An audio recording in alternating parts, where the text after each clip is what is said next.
নমস্কার প্রিয় বন্ধুরা, আরেকটি শিদলের ভর্তার রেসিপি নিয়ে তোমাদের সামনে হাজির হলাম।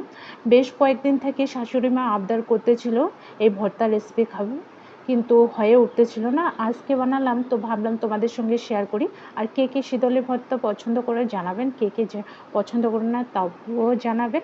তাহলে শুরু করি আজকের এই ভর্তার রেসিপিটা। তার জন্য শিদল নিয়েছি, রসুন কোয়া নিয়েছি, লবণ, কাঁচা লঙ্কা, পাকা লঙ্কা নিয়েছি। ওকে, তো এগুলোকে ভালো করে সবগুলোকে ধুয়ে নিয়েছি। একটা কড়াই গরম করে নিয়েছি, শুকনো খোলায় লবণ দিয়ে দিলাম, ভেজে নিয়ে একটু গরম করে এখানে শিদল, রসুন কোয়া, কাঁচা লঙ্কা, পাকা লঙ্কা সবগুলো একসঙ্গে দিয়ে ভালো করে ভেজে এগুলোকে এখন তুলে নিয়ে নেব।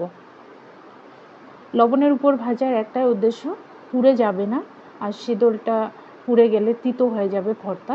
তো এইভাবে করে নিলে, আর আজকে আমি একবারে বাটাবাটি করবো না, মিক্সকারে দিয়ে দিব। সাধারণত বেটে করি, কিন্তু আজকে একদম চটজলদি করব, যাতে তোমরাও এভাবে করো, তাহলে কোনো সময়ই লাগবে না, খুব তাড়াতাড়ি হয়ে যাবে। তো সবগুলো দিয়ে দিলাম। তো এই যে আমার মিক্সিতে হয়ে গেছে।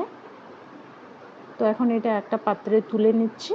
আর এখানে আমি অ্যাড করব সামান্য জল, খাওয়ার সোডা, সামান্য লবণ, সামান্য জল দিলাম, খাওয়ার সোডা দিলাম সামান্য পরিমাণ, আর ভাজা লবণটা, আর একটু শুকনো লঙ্কা দিয়ে দিচ্ছি গুঁড়ো করে, খুব বেশি একটু দানা দানা ছিল এইভাবে।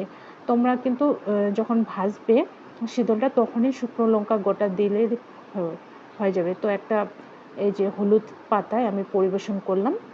এটা বানাতে দেখতেই পারলে কতটা সোজা।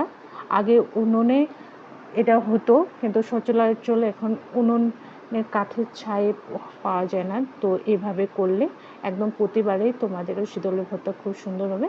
এতক্ষণ ভিডিওটা দেখার জন্য অসংখ্য ধন্যবাদ আমার প্রিয় বন্ধুরা। আর তোমাদের মূল্যবান মতামত অবশ্যই জানাবা কমেন্ট বক্সকে। নমস্কার।